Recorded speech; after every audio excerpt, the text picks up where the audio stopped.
badenw Afrika baw fo kanubanciya foli la bi baro sigi an ye Choguel Kokala Mayiga wele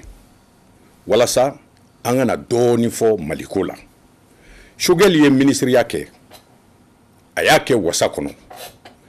MPR n'o ye Jaramangana politiki tɔn ye o président do o de l'a to politiki dɔnbaga ŋana do. Mali bɛ bolo min kan bi ne siranna n jɔrɔ la. Bolo birilen bɛ malidenw ɲɛ na ngalon bɛ ka tigɛ an tɔgɔ la yuruguyurugu bɛ kɛ an tɔgɔ la suɲɛli bɛ kɛ an tɔgɔ la. Malidenw kelen bɛ dɛgɛ susu kolonkalan ye bi n'an ma ɲɛ yɛlɛ a kana kɛ nin tun y'a dɔn ye bawo anw tɛ tɔn minɛ a kama ɲigine fɔ n'a kama jara. Mali kɔrɔnfɛla ko kelen bɛ dibidibiba de ye bi ɲɛmɔgɔw bɛ ka jamana tilali fɛɛrɛ boloda. Choguel Kokala Mayiga ni Isiaka Hamadu Sengare olu ye gafe dɔ dilan u ye gafe min sɛbɛn u y'a sɛbɛn burudamɛw ka murutili o kunkun n'a ɲɛɲɛ kan. O de kama an ye a wele bi an kana an da don Mali ko dɔw la k'u ɲɛfɔ maaw ka faamuyali sɔrɔ a la. Choguel Kokala Mayiga i bisimila an ka kɛnɛ kan i nana a diyara an ye an b'i fo k'i waleɲuman dɔn k'i ka baaraw bila ka na an ka wele jaabi an b'a fɛ ka ɲininkali fɔlɔ min k'i la aw ye gafe in sɛbɛn a hakilina a sɔrɔla cogo di a sɛbɛnni. Magma ka e fo ka Afrika lamɛnlaw bɛɛ fo. Gafe in sɛbɛnlen a hakili nana 2012 i y'a dɔn fanga yɛlɛmara don min na le 22 mars 2012 le 6 avril jamana tilala u ye kɔrɔnfɛ tigɛ ka bɔ Mali tɔ la. N y'a fɔ ni ye Mali tila saba a tila fila bɛɛ taara. Wala an ye ɲininkali k'an yɛrɛ fɛ cogo di Mali min ye jamanaba ye Mali min tɔgɔ ka bon Mali min bɔra l'Empire du Ghana, l'Empire du Mali, l'Empire du Mali la. Mali min a ka armée bɛɛ b'a fɔ ko fanga bɛ armée min na ka tɛmɛ Afrique de l'Ouest armée bɛɛ kan o ye Mali ye. Soldats min courage bɛ minnu la ka tɛmɛ caman kan Afrique la o ye Mali soldats ye. Cogo di ni bɛna an ka jamana sɔrɔ mɔgɔ dama dama bɛ bɔ kɛnɛma mercenaires bɛ bɔ Libye ka n'a fara mɔgɔ dama damaw kan drogue feerelaw ani yuruguyurugukɛlaw ani tiɲɛnikɛlaw ka fara ɲɔgɔn kan o mɔgɔ 500 ɲɔgɔn kan ka jamana bɔsana. I n'a fɔ bana min bɛ Mali la an k'a ɲɛdɔn o ye bana jumɛn de o de ye ɲininkali fɔlɔ an ye min bila table sanfɛ an ko fɔ n ka jaabi ɲini o la ni jaabi sɔrɔ o la i n'a fɔ ko bana min bɛ Mali la an y'a analyse kɛ k'a dɔn kɔfɛ fura bɛna da donc o de y'a daminɛ ye. Ayi n'i ye jateminɛ kɛ i b'a dɔn k'a fɔ fɔlɔ Mali kɛlɛcɛw de tun bɛ bɔ yan ka taa jamana wɛrɛ mɔgɔw kumabɔ u ye Algérie kɛlɛ kɛ u taara Angola ninnu bɛɛ lajɛlen na u taara Biafra kɛlɛ ninnu bɛɛ lajɛlen na kana ye ko an ka jamana fankelen bɛna minɛ bi hakilina o ɲana kojugu nka a ye gafe in sɛbɛn aw ka laɲini tun ye mun ye. An ka laɲini kun ye k'a dɔn gɛlɛya min bɛ Mali la a cause ye mun ye. Donc an ye Mali histoire bɛɛ ta histoire bɛɛ ka bɔ l'Empire Sɔngoyi la fo bi i n'a fɔ san 1000 ani san 200 o ɲɔgɔn an y'o waati ta ka jateminɛ kɛ mun de kɛra an y'o de lajɛ ani minnu b'a fɛ ka jamana tila murutiliko in min bɛ wuli don o don jɔn de b'a jukɔrɔ mɔgɔ sugu min de b'a jukɔrɔ jamana minnu b'a fɔ k'olu ye mari teriw de k'a sɔrɔ u bɛ tasuma don jukɔrɔ jɔn ni jɔn don u b'u appuyer mɔgɔ sugu jumɛn de kan o ye kelen a filanan Mali ɲɛmɔgɔw yɛrɛ olu yɛrɛ ka responsabilité an maliyɛnw yɛrɛ an ka responsabilité jumɛn de ye donc gafe in kɛra ko bɛɛ walawala k'a dɔn parce que n'o ma kɛ n'i ma bana sɛgɛsɛgɛ k'a dɔn i tɛ se ka bana furakɛ. Donc livre in gafe in o ye sɛgɛsɛgɛli de k'a dɔn mun de et puis an y'a dɔn fana a b'a kɔnɔ an y'a fɔ maliyɛnw ye fana o de kama ko bɛɛ k'a kalan ni min tɛ se k'a kalan a san i den k'a kalan k'a kɔnɔna min b'a kɔnɔ k'a f'i ye yanni n ka tila k'a yɛlɛma k'a kɛ anglais ni arabu ni bamanankan na. Nka dɔw ko aw b'a fɛ de ka comité militaire lafasa aw b'a fɛ de ka UDPM lafasa ka damakɛɲɛ fanga ni Burudamaw ka murutili lagosi. O ye mɔgɔ minnu b'o sɛbɛn k'o fɔ ne y'a fɔ n ka interview la i y'a dɔn Mali la mɔgɔ caman o tɛ tiɲɛ fɛ o bɛɛ b'o dɔn Mali la dɔw yɛrɛ bɛ to k'a fɔ n ye gafe in sɛbɛra n teriw ni n ka parti ɲɛmɔgɔ ani jamanadenw do ko ne ma o tuma e bɛ fanga ɲini e t'a dɔn ko n'i bɛ fanga ɲini Mali la n'i bɛ tiɲɛ fɔ i tɛ fanga sɔrɔ. Tiɲɛ. Ko Mali la n'i b'a fɛ k'i sago sɔrɔ kana tiɲɛ fɔ n'i ye tiɲɛ fɔ dɔrɔn mɔgɔw tɛ tugu e kɔ. N k'u ma ko ni fanga bɛ ɲini nkalon kan ani hakilisuyɛn kan ne mago t'o fanga la ka fanga sɔrɔ hakilisuyɛn ni tiɲɛni kan hali n'i y'a sɔrɔ i se ka jamana jɔ n yafara o fanga ma. Donc n k'u ma ko ni maliyɛnw ɲɛ yɛlɛla n'u y'a dɔn gɛlɛya min bɛ Mali la ni furakɛli sɔrɔla a la ni livre in kɛra sababu ye ka maliyɛnw ɲɛ yɛlɛ pour que an ka fura sɔrɔ an ka kɛlɛ in la vraiment o bɛ n bɔ. Alors donc mɔgɔ caman bɛ yen kabini u y'a dɔn jɔn de ye livre in sɛbɛn u ye n tɔgɔ mɛn u ye professeur Isaka Singare tɔgɔ mɛn dɔrɔn olu yɛrɛ ma kalan u commencera ka livre in lagosi ko an bɛ ka comité militaire de lafasa ka Modibo ka fanga gosi ka démocrate ka fanga gosi ka rebelle gosi or tiɲɛ tɛ o de kama n k'u ma ko a ye min sɛbɛn o ye hakilina ye ni min ma sɔn a fana ka hakilina sɛbɛn o maliyɛnw k'a dɔn ni maliyɛnw n'i ye kuma fila fɔra e ye min ni tiɲɛ bɔlen don ɲɔgɔn la i b'a dɔn mais u t'a kɛ o parce que sababu t'u bolo fɛn o fɛn n'a bɛ livre in na nkalon ma da mɔgɔ si la fɛn o fɛn n'a sɛbɛnlen don a ba a preuve bɛ yen ni min ko k'a ma sɔn ne b'a bila au défi n tila k'o fɔ je mets quiconque au défi min bɛ livre in na a ka sɛbɛn kɛ k'a jira ko nkalon don min b'a la bɛɛ tiɲɛ de et puis an b'a dɔn n'a ye nkalon sɛbɛn mɔgɔw bɛna retourner en contre la o donc min bɛ livre in kɔnɔ a bɛɛ tiɲɛ de o ye kelen a filanan an ma mɔgɔ si lagosi o yɔrɔ dɔ bɛ yen u t'a fɔ a ka fɔ parce que Mali la ko caman bɛ yen nkalon de bilalen don u ye mɔgɔ caman hakili sɔn o nkalon de bɛ yen don o don donc n'i ye fini bɔ a kan ka tiɲɛ jira mɔgɔw la dɔrɔn dɔ bɛ dimi par exemple i b'a mɛn mɔgɔ caman b'a fɔ ko kɔrɔnfɛ minɛna ko parce que Kadafi binna ni min tɛ ko kalama i b'a fɔ ko tiɲɛ don sira dɔ la mais ni Kadafi binna o dɔrɔn de bɛ kɛ sababu ye ka jamana ci et pour frontière tɛ an ni Libi cɛ o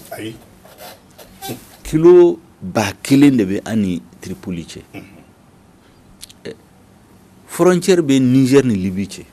frontière bɛ Tchad ni Libi cɛ pourquoi u ka fanga ma bi u ka jamanaw la pourquoi ma bi Tchad pourquoi ma bi Niger u bɛ kilo 1000 taama ka na Mali la ka na n ka jamana tiɲɛ bolo donc Kadafi binni o ye sababu dɔ ye mais sababuba o t'o ye o sababuba ye mun ye o y'a sɔrɔ armée kun t'an bolo an y'an ka armée ci an ye kɛlɛminɛnw tiɲɛ an ye dɔw feere an ye dɔw bila u ma entraînement kɛ soldats ma entraînement kɛ u ma formation kɛ kɛlɛminɛnw ma san u tora ka jalaw d'u ma dɔrɔn don o don généraux bɛ di colonels bɛ di i bɛ kɛ capitaine ye k'a sɔrɔ hali e tɛ se ka kɛlɛ kɛ manœuvre militaire ma deli ka kɛ san 20 kɛlɛminɛnw ma san 20 soldats min bɛ se kɛlɛ la min bɛ mérite bɛ min bolo jalati d'olu ma donc l'armée tient kɛlɛminɛnw tɛ san entraînement tɛ kɛ discipline bɔra bon jalaw bɛ di comme ça donc finitigiw de tun bɛ Mali la mais armée kun tɛ yen mais jɔn de y'o kɛ politique ɲɛmɔgɔw de y'a kɛ minnu b'a fɔ ko livre in man ɲi olu ali u nɔfɛmɔgɔw de y'a kɛ o de kama livre in digira caman la mais nkalon t'a la o a bɛ tiɲɛ de n'o tɛ mɔgɔ kun si tun se ka Mali l'armée ci ama ye minnu sara a gɛlɛya kɔ dɔ b'a fɔ ko sɔrdasiw bɛ boli sɔrdasiw tɛ boli o minnu sara a gɛlɛya kɔ u kɛlɛla fo ka kisɛw de banna kisɛ banna u taar'u minɛ kelen kelen k'u faga minnu ye budame ni arabu ye olu ye ta jugara sɔrdasiw ni arabu olu y'u kan tigɛ k'u kɔnɔ fara ko pour que u tora Mali fɛ donc kuma minnu bɛ livre in la a bɛɛ ye tiɲɛ de o ye kelen a filanan a man di jɔn ma minnu bɛ rebelle dɛmɛ o anu nɔfɛmɔgɔw a digir'u la o mais tiɲɛ de b'a la u b'a fɔ ko budame kɛlɛ don budame kɛlɛ tɛ yen mɔgɔ damadamaw de b'a kɛ budamew ani arabu tɔgɔ la rébellion ninnu bɛɛ bɛ wuli 90 2006 2012 u bɛ bɔ kɛnɛma de kana mankan wuli jamana kɔnɔ o de kama n bɛ to k'a fɔ ko victime c'est-à-dire a bɛ digi mɔgɔ minnu la o ye budame ni arabu de olu de bɛ camp de réfugiés la olu de bɛ faga ni kɛlɛ wulila mais minnu bɛ kɛlɛ lawuri minnu bɛna tasuma don Mali yɛrɛ la u bɛ hôtel la u bɛ avion la ni président n'u b'a fɛ président k'u reçu u b'u reçu a bɛ wari d'u ma donc ko fo fana ka dabila an bɛɛ Malidenw ye an k'an sigi ni gɛlɛya min bɛ jamana kɔnɔ an k'a fɔ ka bɛn a kan ka solution ɲini a la mais n'a fɔra mɔgɔ o mɔgɔ ni dimina dɔrɔn i bɛ marifa ta ka mɔgɔw faga i tɛ se ka taa jamana tɛ se ka taa ɲɛ ou bien i bɛ tiɲɛni kɛ u bɛ tila k'i wele ka wari d'i ma i bɛ tiɲɛni kɛ u bɛ tila k'i wele ka jala d'i ma i bɛ tiɲɛni kɛ u bɛ tila ka place d'i ma mais n'an tora la jamana tɛ se ka taa ɲɛ donc u y'o de fɔ o de digira mɔgɔ caman la o de kama u b'a fɔ ko ka livre in lagosi k'a fɔ k'a man ɲɛ ne ko ni min ko k'a man ɲɛ n'a ma sɔn a ma a ka hakilina sɛbɛn maliyɛnw k'a ye o de kama ko ni hadamaden ye fɛn min fɔ n'i y'a sɛbɛn fili bɛ se k'a sɔrɔ a la ni mɔgɔ wɛrɛ y'a ta sɛbɛn ni e y'a fila bɛɛ kalan tiɲɛ bɛ yɔrɔ min i b'a dɔn kojugu donc u y'o de fɔ maliyɛnw an ka se ka sɛbɛn kɛ ka maliyɛnw ɲɛ yɛlɛ ni bɛɛ ye ko faamu mɔgɔ tɛna tromper o a tɛna nkalon tigɛ ka tiɲɛni k'an tɔgɔ la u y'o de fɔ livre in na e ye politique ɲɛmɔgɔ ye i ye an sɔngo ka fɛnɛ ye o tuma i bɛ kɔrɔnfɛla in i b'a dɔn i ko i tɛgɛ ci i tɛ tiɲɛ fɔ malidenw ye walasa janfa min bɛ ka siri Mali kɔrɔn fɛ an ka an ɲɛ yɛlɛ kuntigiw ka tiɲɛ fɔ an ye sa munna u b'a fɛ ka jamana tila tu sais minnu b'a fɛ ka jamana tila ne y'a fɔ n ka interview la caman bɛ yen mɔgɔ wɛrɛ b'u utiliser de mɔgɔ wɛrɛ de bɛ kɔfɛ k'u lamurti ka na ni tiɲɛni ye jamana kɔnɔ u ka stratégie fɔlɔ kun ye mun ye ka l'armée affaibli u ye mɔgɔ sɔrɔ fanga kɔnɔ min y'an ka l'armée affaibli a filanan ye mun n'o ye jamana minɛ sisan u b'a fɔ ko parce que yɔrɔ tɛ développer k'olu u t'u ka place d'u ma fanga la a sabanan jamana ye u mɔkɛw ka jamana de don u b'o hakilina de fɔ ka mɔgɔw hakili suɲɛ mais en réalité o de kama n b'a fɔ maliyɛnw k'a faamu Mali avenir a bɛ kɔrɔn fɛ de yani san 50 Mali population bɛna caya kojugu n'i ye Bamako jate sisan a bɛ san 50 kɔfɛ n'i y'a lajɛ 1960 mɔgɔ hakɛ min kun bɛ Bamako ani min b'a la sisan Mali bɛna kɛ o cogoya de donc Mali espace vital c'est-à-dire espace yɔrɔ bɛ Mali bolo yɔrɔbaw o bɛ kɔrɔn fɛ de o ye kelen nafoloba i n'a fɔ pétrole gaz sanu a caman a bɛ kɔrɔn fɛ de i y'a dɔn sisan u b'a fɔ ko office du Niger ko hectare million kelen o bɛ se ka aménager la mais n'i taara kɔrɔn fɛ Tumutu mara la ni ne barrage de Tawsad la i bɛ hectare million 2 de bɛ se ka aménager yani san 50 san 100 ji min bɛ min u bɛna kɛ nafolo i n'a fɔ pétrole ni gaz bɛ min na sisan ji gansan ji bɛna dɛsɛ diɲɛ kɔnɔ est-ce que u b'a dɔn ko Mali kɔrɔn fɛ yɔrɔbaw ji bɛ ju kɔrɔ ji min bɛ Mali la o tɛ yɔrɔ si la yani san 50 san 100 donc Mali avenir nafoloba Mali population bɛ se ka yɔrɔ min occuper o bɛ kɔrɔn fɛ de donc mɔgɔ dama-damaw bɛ yen u b'u ka calcul u b'a fɔ ko géostratégie u b'a lajɛ situation jumɛn de bɛna kɛ diɲɛ kɔnɔ yani san 50 san 100 san 40 gɛlɛya jumɛn de bɛna kɛ o solution a caman bɛ Mali kɔrɔn fɛ de mais o tɛ fɔ mɔgɔ ye sisan u bɛ mɔgɔ dama-damaw sɔrɔ k'u su k'u bila Mali la ka Mali tila mais a tɛ fɔ maliyɛnw ye hali ɲɛmɔgɔw ne nana fanga la u bɛ e nɛgɛ u b'i dɛmɛ ka to fanga la hali n'i ye tiɲɛli kɛ i bɛ to fanga la tant que min ka di u b'o kɛ ka jamana tiɲɛ u b'i dɛmɛ ka to fanga la n'i ka waati kɛ i bɛ taga a bɛ tiɲɛ ka taa fo f'a bɛ taa yɔrɔ dɔ la o si tɛ se ka sigi kɔfɛ u bɛna wuli don o don dɔ la dɔn mɔgɔ bɛ wuli dɔrɔn k'a fɔ ko jamana ka tila e m'a lajɛ rébellion fɔlɔ wulila Modibo y'u ci a ma négociation kɛ ni mɔgɔ si ye o a filanan wulila Musa y'u ci ka tila ka négociation kɛ mais kɔfɛ olu de bɛ se Mali la Mali bɛ taa négociation kɛ k'a kɔrɔ a kun birilen don fanga t'a la ni fanga tɛ e la donc y'u ka objectif fɔlɔ u y'a sɔrɔ k'a fɔ ko Mali hali n'a tɛ tila fanga caman bɛ di mɔgɔ minnu bɛ kɔrɔn fɛ c'est pas parce que e bɛ kɔrɔn fɛ fanga kan ka d'e ma ka tɛmɛ minnu bɛ tilebi yɔrɔ fɛ e bɛ bɔ Sikaso e bɛ bɔ Gawo e bɛ bɔ Kayi e bɛ bɔ Segu e bɛ bɔ Kidal e bɛ bɔ Menaka aw tɛ maliyɛn kelen o pour que u bɛna fɔ ko pour que e ka kɛ député ye ni e bɛ Sikaso fo mɔgɔ 60,000 ka voter e ye pour que e ka se ka kɛ député ye mais ni e taara kɔrɔn fɛ hali mɔgɔ 5 voter e bɛ se ka kɛ député ye aw député fila bɛna aw sigi assemblée kɔnɔ k'a fɔ aw bɛ député ye député kelen bɛ mɔgɔ 5 de bɛ voter ye parce que o kɛra Mali la o kɔrɔn fɛ député dɔ kun votera ye mɔgɔ 5 de votera ye mɔgɔ 4 votera ye mɔgɔ 5 de votera u ka mara kɔrɔ mɔgɔ 5 de votera o mɔgɔ 5 la mɔgɔ 4 votera ye o quoi est 80% de sɔrɔ monsieur le député honorable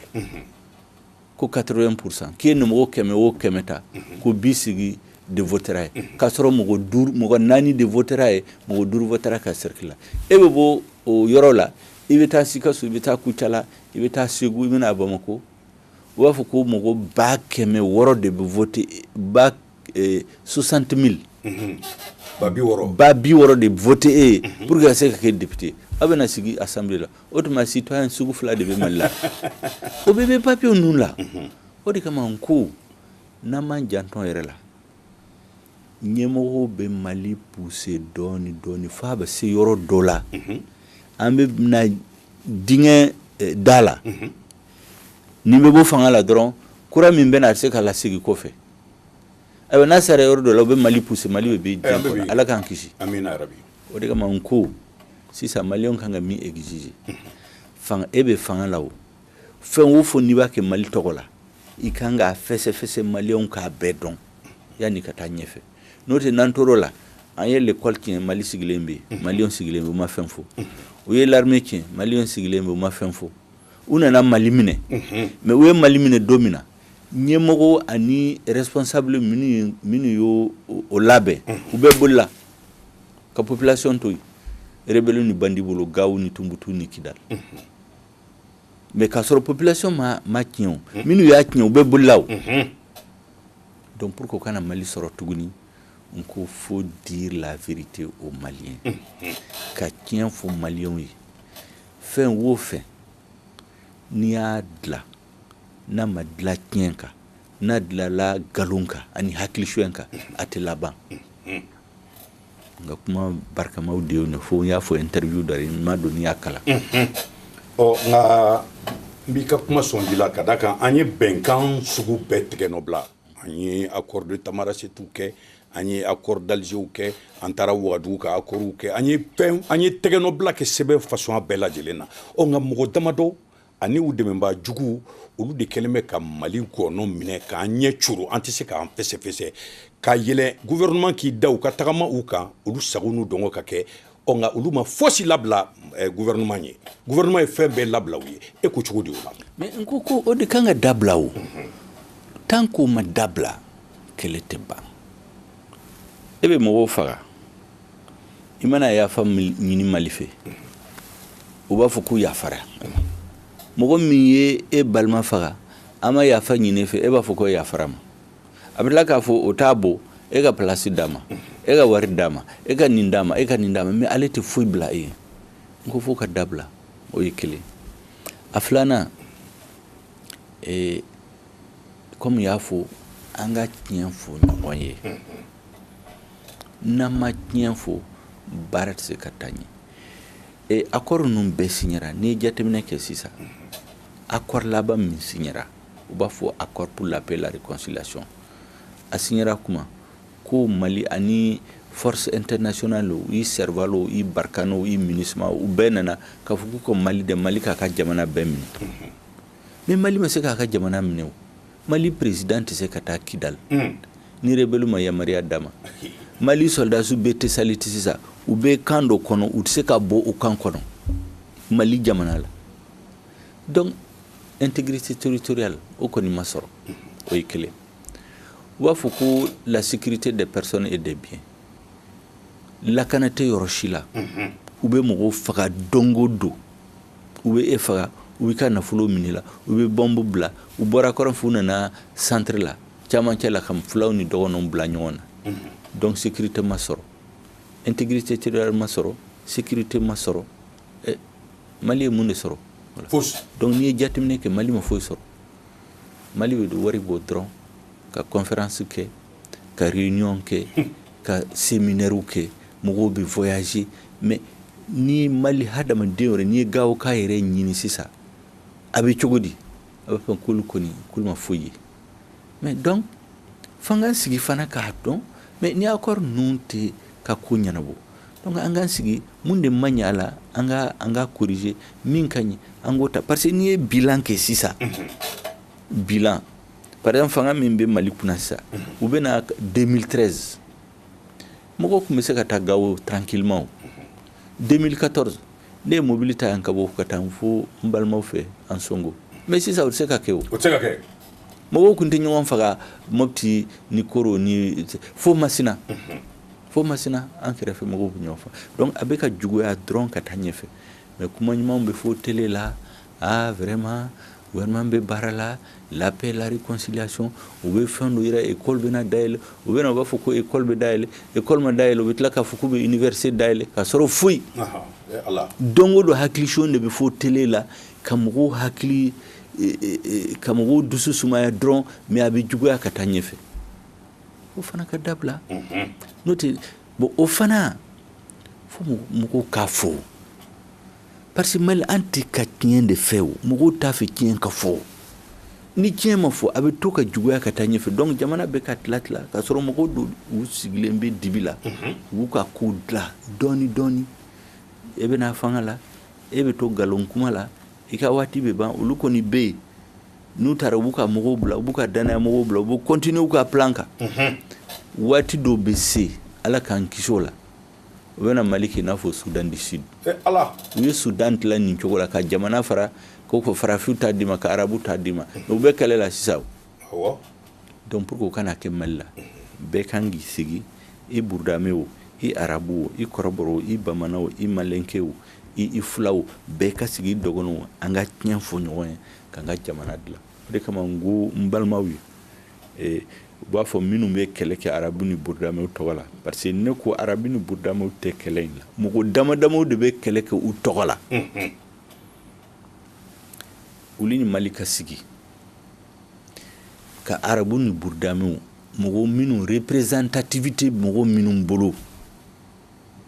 u k'u da don kumaw la parce que minnu b'a fɔ k'u bɛ kuma burudamɛw ni arabu tɔgɔ la mɔgɔ si m'u mandaté o e bɛ marifa ta dɔrɔn i bɛ mɔgɔ faga o b'a fɔ k'e ye représentant k'a sɔrɔ e t'u ka représentant u ka représentant u bɛ yen n'i ye Mohamed Agamani n'i y'o ta mɔgɔ bɛ se k'a fɔ k'o tɛ burudamɛ ya i tɛ se k'a fɔ mais a bɛ Mali fɛ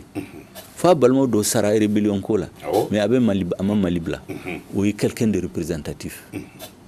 n'i ye Ousmane Isufu Mayiga ta e bɛ se k'a fɔ jɔn de bɛ se k'a fɔ k'ale tɛ kɔrɔbɔrɔw représenté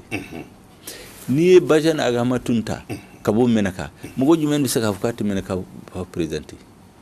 n'i ye bɛlaw ka association bɛ yen Kosbeti a ka haka do mɔgɔ bɛ se k'a fɔ k'a tɛ bɛlaw représenté n'i ye arabu dɔ ta ne teri dɔ bɛ yen El Mokhtar Mohamed El Mokhtar o ye arabu dɔ ye n'i ye Umurani ta o tɛ arabu dɔ ye u mɔgɔ damadamaw ni intala denw ta o tɛ burudamɛ don olu de bɛ se ka kuma Mali tɔgɔ la olu bɛ se ka population tɔgɔ la mais mɔgɔ min bɛ marifa ta dɔrɔn ka marifa ci gouvernement boli o nɔfɛ a bɛ kuma maliyɛnw tɔgɔ la mɔgɔ si ma mandaté o fana ka dabila o mɔgɔ o mɔgɔ n'a bɛ taa accord signé Mali tɔgɔ la o k'a sɔrɔ mɔgɔ a représentativité b'a bolo o ye kelen a filanan nord tɛ kɔrɔbɔrɔw ni fulaw ni burudamɛ ni arabu ta nord ye maliyɛnw bɛɛ ta ye e filɛ nin droit bɛ e bɛ bolo Gawo ani Kidal comme Gawokaw ni Kidalkaw bɛ Bamako droit b'u bolo u tɛ terrain san ka so jɔ Bamako mɔgɔ b'a fɔ k'u ka jamana tɛ maliyɛn bɛɛ ta e bɛ bɔ Sikaso e bɛ bɔ Gawo e bɛ bɔ Segu ni e taara Gawo droit min bɛ Gawokaw bolo droit kelen b'i bolo e bɛ bɔ Kidal ka na Bamako Kidalkaw tɛ zone aéroportuaire la so t'u bolo mais mɔgɔ bɛ se k'a fɔ k'u tɛ maliyɛnw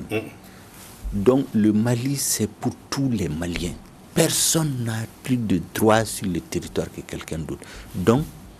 une négociation bɛ kɛ Kayi Mara association ɲɛmɔgɔw bɛ yen Sikaso taw bɛ yen Kulikɔrɔ taw bɛ yen Segukaw bɛ yen Bamako taw bɛɛ kan ka bila les représentants légitimes des populations olu de kan ka taa négociation la n'a tiɲɛna kɔrɔn fɛ Kayi ka denw tɛ san kɛlɛ la mɔgɔ tɛ se k'a fɔ ko Kayi ka problème ye donc u kan k'u da la Segukaw kan k'u da la Bamako ka kan k'u da Kulikɔrɔ kan k'u bɛɛ kan k'i da don a la o de bɛ mɔgɔ minnu bɛ se ka négociation kɛ ani gouvernement bɛ mɔgɔ minnu sugandi olu de kan ka Mali défense ta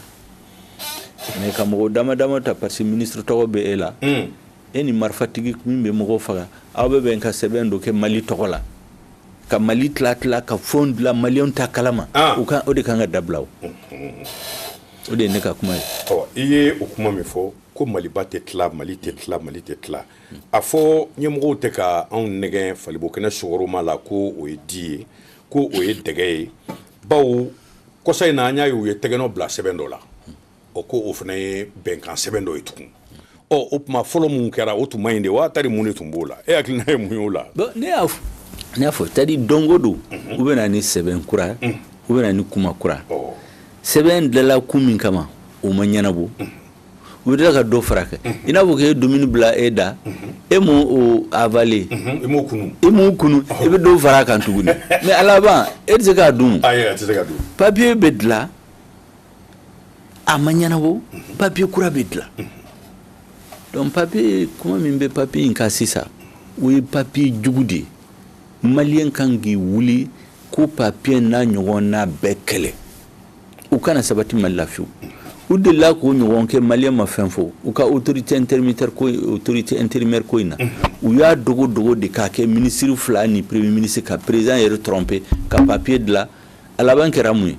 u bɛ taa Tumutu u bɛ taa Gawo u bɛ taa Kidal jamanadenw ye mɔgɔ minnu sugandi k'u bila ka conseil de régional la conseil de cercle la u b'a fɔ k'u bɔra u y'u bɔ yen ka sigi Bamako ka mɔgɔ damadaw sugandi enquête te kuka mɔgɔ tu dɔn parce que u kadi fangantigi ani rebelle ye u b'u tɔgɔ sɛbɛn ka décret ta ka fɔ k'olu de bɛ Gawokaw ni Tumbudikaw ni Kidalikaw mara o de bɛ sen na sisan de la région là u jiginna cercle la bandiw dɔw bɛ yen minnu ye mɔgɔw faga minnu y'an ka sɔrɔdasiw faga u ma yafa ɲini Mali fɛ u ma fɔ k'olu ye maliyɛn ye u b'a fɔ ko allégeance à l'état malien u ma bɔ rébellion la maliyɛnw ye mɔgɔ minnu sugandi Gawokaw ye mɔgɔ minnu sugandi u b'u bɔ yen u bɛ o mɔgɔ sugu ta k'a bila u kunna n'u ye mankan ci u bɛ taa mugu ci u la k'a fɔ ko autorité de l'état ngo aw autorité a été appliquée population civile dɔrɔn de kan Gawoka ni Bamakɔ ko ni mɔgɔ kelen wulila ka marifa ci ko rebelle a bɛ siran ɲɛ o tɛ ka taa ɲɛ o tɛ ka jamana dilan o donc o fana papier min bɛ sen na kuma cayara tile dama-dama in kɔnɔ mais maliyɛnw ka wuli k'i jɔ o kana kɛ Mali la tuguni Mali si kana sɔn et puis maliyɛnw kana fɔ ko kɔrɔnfɛ kuma de don e bɛ bɔ Kayo e bɛ bɔ Sikaso aw bɛ taa don maliyɛnw bɛ taa ye kɔrɔnfɛta kɔrɔbɔrɔ dun barodama dɔrɔn de ta de e ye bamanan e ye fula ye e ye bozo e ta ye kɔrɔnfɛ comme olu ta ye donc mɔgɔw man ka sɔn jamana tilali mɔgɔ dama-damaw ka to bureau la dibi la k'a tila ka cercle ni région de la ka sɔrɔ maliyɛnw t'a kalama parce que ka objectif ye min ye yani san dama-dama u b'a kɛ mɔgɔ minnu tɛ Mali fɛ olu de bɛna caya députéya la olu de bɛna caya conseil de région la olu de bɛna caya conseil de cercle la waati dama-dama bɛ tɛmɛ u b'a fɛ comme olu ye maliyɛn k'a sɔrɔ u tɛ Mali fɛ n'a sera waati dɔ la u bɛ wuli ɲɔgɔn fɛ k'a fɔ k'olu bɛ bɔ Mali la tuguni u bɛ rébellion wɛrɛ wuli ala k'an kisi o la bon n'a wulila mɔgɔ minnu b'u dɛmɛ ju kɔrɔ u bɛna fɔ c'est la démocratie o ye les représentants de population ye mɔgɔ minnu sugandi k'u bila ɲɛ olu de ko k'olu tɛ fɔ ka to Mali la donc an k'u ka autonomie d'u ma autonomie ye mun ye u ka yɔrɔ gestion bɛɛ olu de ta don u b'a fɔ ko Mali gouvernement a bi occuper frontière de lakana ani wariko la monnaie a tɔ bɛ olu ta ye n'i bɛ Mali fɛ o ka ɲi mais n'a sɔrɔ e kɔnɔna la a jɛlen tɛ e tɛ Mali fɛ u bɛ mati dama-dama kɛ n'a sera waati dɔ la u bɛ wuli ka rébellion wɛrɛ wuli tuguni o b'a sɔrɔ Mali tɛ se foyi la jamana affililen don et puis région bɛɛ bɛna fɔ k'a b'a yɛrɛ ta n'a sera o la Mali tɛ tuguni donc u bɛ ko de labɛn o de kama ko maliyɛn kan k'i wuli ka exiger gouvernement kana taa yɔrɔ si n'a ma bɛɛ fɔ maliyɛn an ka kuma k'a dɔn n'an bɛ 1 kilomètre n'an b'a taama tuguni accord ko in la fo an ka sigi ka bɛn a kan ministre si ni da tugu a ka bureau la ani ministre dama-dama ni premier ministre Mali tɔgɔ la ka janfan siri après olu bɛ bɔ ministre ni premier ministre ra mais o janfan sirilen don a y'a sɔrɔ tiɲɛli kɛra Mali la o de bɛ k'a kɛ dongo don a bɛ san dama-dama b'o de bɛ sen na o de kama ko sisan maliyɛn kan ka exiger e kɛra jamana ɲɛmɔgɔ e tɔgɔ ye karisa ye Magma Shogel Ibrahima Dawuda e man ka foyi kɛ ni min sara maliyɛnw la maliyɛnw kana sɔn tuguni parce que gɛlɛya min bɛ Mali la o de y'a kɛ parce que mɔgɔ dama-dama b'i sigi Mali tɔgɔ la u bɛ papier signé Mali intérêt t'a la mɔgɔ min y'a négocier représentativité t'a si la comment ye ni mɔgɔ dama-dama tɔgɔ min d'u ma a si t'a la u b'a papier signé Mali tɔgɔ la u bɛ tiɲɛli kɛ u bɛ bɔ ministère la u b'u ka fɛnw ta ka taa u ka foro la u bɛ taa organisation internationale ma tiɲɛni min sɛbɛnnen la a bɛ Mali kan donc maliyɛnw kana s'o ma tuguni ayiwa kalata kura nataw ko kalataw bɛna kɛ ni député kalataw ni maire kalataw ye o gɛlɛya jumɛn bɛ se ka ye olu la ka nin hakilina to sen na ka sɔrɔ nin ko ma ɲɛnabɔ o de kama ko maliyɛnw man ka sɔn o kalataw ye kana kɛ ni ko ma ɲɛnabɔ parce que comme n y'a fɔ aw ye u b'a fɛ k'a labɛn cogo min na ɲɛ bala o de kama n bɛ ka fɔ maliyɛnw ye parce que u ka plan ye mun ye sisan u bɛ jamana tila u b'a fɔ région in na député hakɛ min bɛ di nin ma maire hakɛ min bɛ di nin ma conseil hakɛ min bɛ di nin ma donc o conseiller waati dɔw bɛ se ni minnu mɔgɔ minnu don min bɛ Mali fɛ o tɛ problème ye mais an dalen t'a caman la n'u ye fanga sɔrɔ nin cogo la parce que sisan u ye mun de kɛ Gawo ni Tumutu ni Kidal région la jamanadenw ye mɔgɔ minnu sugandi k'u mara conseil des régions conseil des cercles u y'u de bɔ yen rebelle bɛ mɔgɔ minnu tɔgɔ di u b'olu tɔgɔ de sɛbɛn k'u de ka région ninnu mara dɔw b'a la min bɛ Mali fɛ mais caman b'a la u tɛ Mali fɛ o olu de bɛna élection organiser olu de bɛna mairie organiser olu de bɛna député organiser u bɛna bourrage des urnes kɛ k'a fɔ k'olu de gagnera donc mɔgɔ minnu tɛ Mali fɛ olu de bɛna élection yuruguru k'a fɔ k'olu de gagnera u bɛ caya député ya la u bɛ caya mairie la u bɛ caya président de conseil de cercle la donc o mɔgɔ dama siɲɛ wɛrɛ a ma se u ka marifa ta ka rébellion wuli u bɛ réunion kɛ dɔrɔn k'a fɔ k'olu population représentée de ko k'olu t'a fɛ ka to Mali la tuguni mɔgɔ minnu b'u kɔfɛ kɛnɛma k'u dɛmɛ u bɛ n'u dɛmɛ k'a fɔ ko a sisan kɔni démocratie ko don jamanadenw ka représentant de ko k'olu t'a fɛ ka to Mali la tuguni donc a ka Mali tila o de bɛ ka labɛn o de kama n ko kabini sisan maliyɛnw kan ka fɔ gouvernement an tɛ taa yɔrɔ si n'an m'a fɛsɛfɛsɛ k'a ɲɛdɔn o ye kelen filanan ministre si tɛna sigi a ka bureau la ka papier signer Mali ka Mali engagé ni Mali représentant légitime olu m'a lajɛ k'a dɔn k'a fɔ k'u sɔnna ma o de ye fura min bɛ se k'a ko in bali n'o tɛ n'a tora kɛcogo in a bɛ cogo min na sisan n'an tor'o la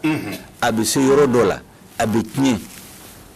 minnu y'a tiɲɛ fana u bɛ taga jamana dɔ tiɲɛna n'aw hakili b'a la a b'a fɔ ko ma ko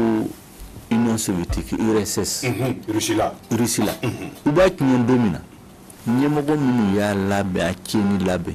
a sera yɔrɔ dɔ la a bɛ tiɲɛ don min na u bɛ bɔra fanga la mais jamana binna Perestroïka glasnost san naani kɔfɛ dɔ ye lettre sɛbɛn ko 4 ans pour changer le monde Amérique président ye lettre sɛbɛn k'u y'a jamana in ci cogo min na u nana ɲɛfɔ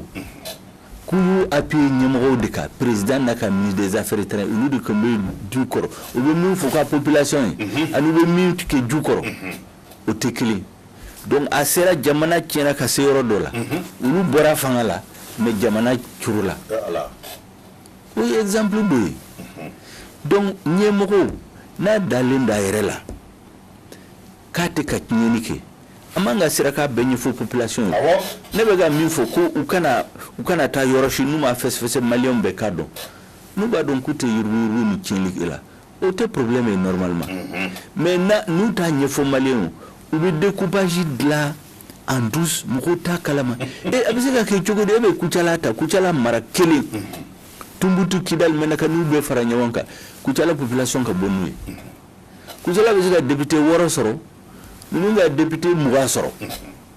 u ka n'i sigi assemblée kelen la o bɛ se ka bɛn o tɛ bɛn o mais o papier n'a ɲɔgɔnna de bɛ ka dilan ju kɔrɔ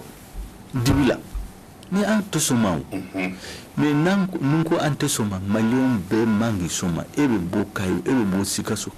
e bɛ bɔ Gawo e bɛ bɔ Kidal e bɛ bɔ Menaka bɛɛ kan k'i wuli k'a jɔ ko an tɛ sɔn tuguni o ka kɛ Mali mɔgɔ si tɛna n ka jamana tiɲɛ bolo ka tila ka boli ka bɔ Mali la ou bien ka taa organisation tɛ na minnu ye l'école tiɲɛ minnu ye l'armée tiɲɛ u da si kuma la sisan mais tiɲɛni an de b'a conséquence